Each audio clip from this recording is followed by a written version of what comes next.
नमस्कार। आज देश की तमाम फटाफट खबरों में आपका स्वागत है। आप न्यूज़ के चैनल देखने के लिए हमारे चैनल को सब्सक्राइब कर सकते हैं, लेकिन यदि आपको ऐसे चैनल देखने हैं जिसमें सिर्फ किसी का अपमान हो रहा हो, किसी के मन में गंदगी भरने का काम हो रहा हो, और हाँ, आपको अपने बच्चों के रोजगार से, बढ़ती महंगाई से और भी जैसी समस्याएं हैं उनसे कोई तकलीफ नहीं हो, तो आप किसी भी मीडिया चैनल पर लड़ाई झगड़े की बहस देख सकते हो। लड़ाई झगड़े की बहस देखने पर यदि आपको लगता है कि उनसे आपकी समस्याएं सोल्व हो सकती है, हल हो सकती है, तो कोई बात नहीं।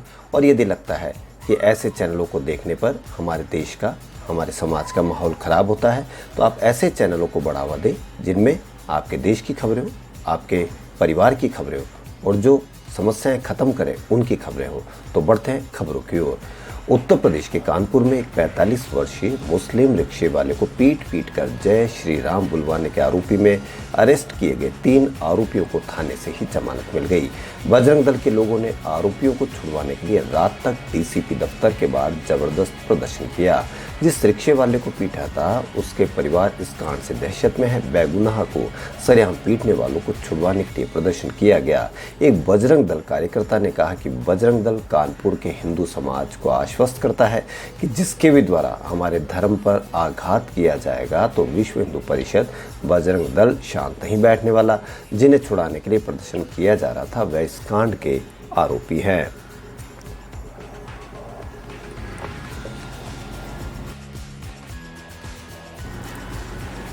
कोरोना महामारी की दूसरी लहर का प्रकोप कम होने पर कई राज्यों में स्कूलों को खोल दिया गया है। स्कूलों को खोले जाने के बाद पंजाब में 30 से ज़्यादा छात्र कोरोना संक्रमित पाए गए हैं।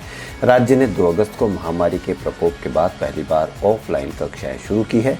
इसके साथ ही राज्य सरकार ने स्कूलों में कोरोना परीक्षण भी शुरू किया है। परीक्षण के दौरान पंजाब में 33 छात्र कोरोना संक्रमित पाए गए। पंजाब के स्वास्थ्य मंत्री बलबीर सिंह सिद्धू ने समाचार एजेंसी एनआई से कहा कि हमारी सरकार ने एक नई प्रणाली शुरू की है जिसमें स्कूली छात्रों का भी परीक्षण किया जा रहा है। अब तक 21,200 से अधिक परीक्षण किए जा चुके हैं और 33 छात्रों का कोरोना टेस्ट पॉजिटिव आया है। पंजाब के मुख्य सचिव विनी महाजन की अध्यक्षता में हुई कोविड समीक्षा बैठक में स्कूलों में कोविड जांच कराने का निर्णय लिया गया। बैठक के बाद पंजाब के स्कूलों में रोजाना कम से कम 10,000 RT-PCR टेस्ट कराने के निर्देश दिए गए हैं।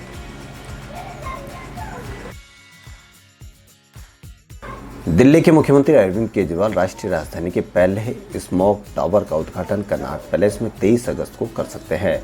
दिल्ली सरकार के अधिकारियों ने शुक्रवार को ये जानकारी दी। एक अधिकारी ने नाम जाहिर नहीं करने की शर्त पर बताया कि स्मॉग टावर का निर्माण पूरा हो गया है और उद्घाटन 15 अगस्त के बजाय 23 अगस्त को किया जाएगा। क्षेत्र के 1 किलोमीटर के दायरे में हवा की गुणवत्ता में सुधार के लिए स्थापित किए जा रहे करीब 20 मीटर ऊंचे टावर का निर्माण पहले 15 जून तक होना था। पर्यावरण मंत्री गोपाल राय ने कहा था कि कोविड-19 महामारी की वजह से स्मार्ट टावर के निर्माण कार्य में देरी हुई है। दिल्ली सरकार के मंत्रिमंडल ने पिछले साल अक्टूबर में इस संबंध में प्रायोगिक परियोजना को हरी झंडी दिखाई थी। प्रधानमंत्री नरेंद्र मोदी ने शुक्रवार को national automobile scrappage policy launch कर दी है। व्हीकल स्क्रैपेज पॉलिसी सरकार की कुछ बड़ी योजनाओं में से एक है जिस पर पिछले कुछ सालों में फोकस में रखा गया है। अब इस साल मार्च में ही इस पॉलिसी को लेकर परिवहन मंत्री नितिन गडकरी ने लोकसभा में घोषणा की थी। पीएम मोदी ने इस पॉलिसी को लॉन्च करते हुए आज कहा कि प्रगति हमेशा सतत होनी चाहिए।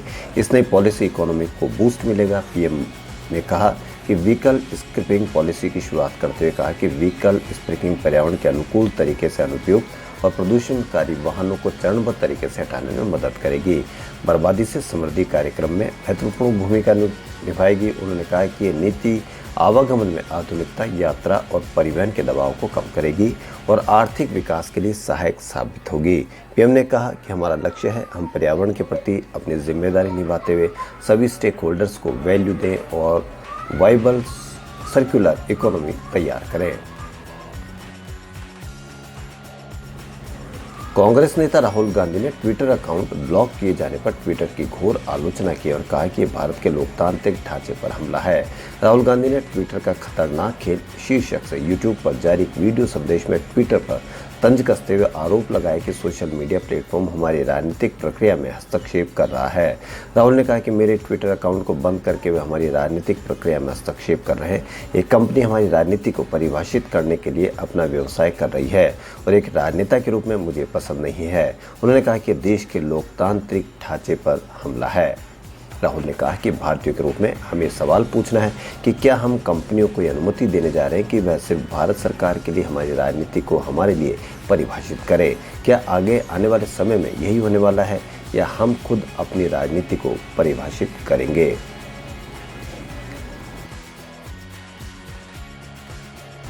हवाई यात्रा करने वाले लोगों को अब ज़्यादा किराया चुकाना होगा। सिविल एविएशन मिनिस्ट्री ने अब मिनिमम और मैक्सिमम किराए की सीमा बढ़ा दी है। इससे एयरलाइंस कंपनियां किराया बढ़ा सकती है। कम से कम किराया 10% और ज़्यादा से ज़्यादा 13% बढ़ेगा। दरअसल पिछले साल देश भर में लॉकडाउन के बाद मई में सरकार ने हवाई किराए की एक सीमा तय कर दी थी।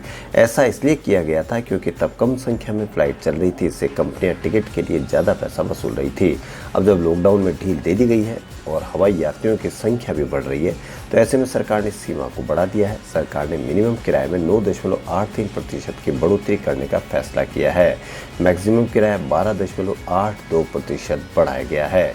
एविएशन मंत्रालय ने गुरुवार देर रात ऑर्डर जारी कर इसकी जानकारी दी है।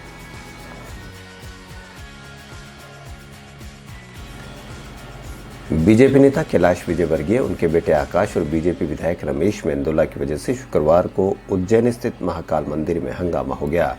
इसके चलते भस्म आरती में आधे घंटे की देरी हो गई। तीनों नेता शुक्रवार सुबह महाकाल के दर्शन करने पहुंचे थे और उनके आते ही मंदिर प्रशासन ने सभी गेट बंद कर दिए। बताया जा रहा है कि सीसीटीवी कैमरे भी बंद कर दिए गए थे।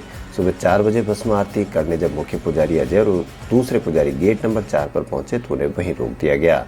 इसके कुछ देर बाद आगे आने दिया गया तो सूर्यमुखी द्वार पर फिर से रोक दिया गया। पुजारी अजय ने वहां तैनात वाणिज्य कर अधिकारी दिनेश जायसवाल से रोकने की वजह पूछी तो वे बहस करने लगे।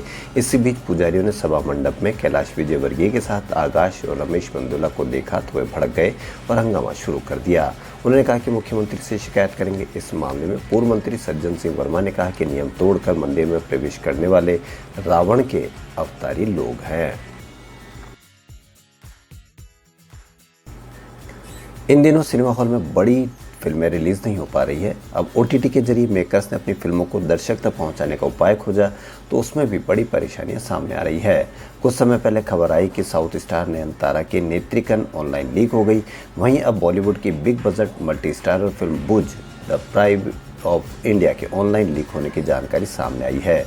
अजय देवगन, संजय दत्त, सोनाक्षी सिन्हा, नोरा फतेही, शरद केलकर और Ammy Virk star Bhuj the pride of India piracy का शिकार हो गई है। हमारी सहयोगी वेबसाइट की खबर के अनुसार फिल्म का प्रीमियर डिजाइन होने वाला था लेकिन इसके पहले ही ऑनलाइन लीक हो गई। खबरों फिलहाल इतना ही। यदि आपको हमारा चैनल पसंद आए तो लाइक, सब्सक्राइब और शेयर अवश्य करें। धन्यवाद।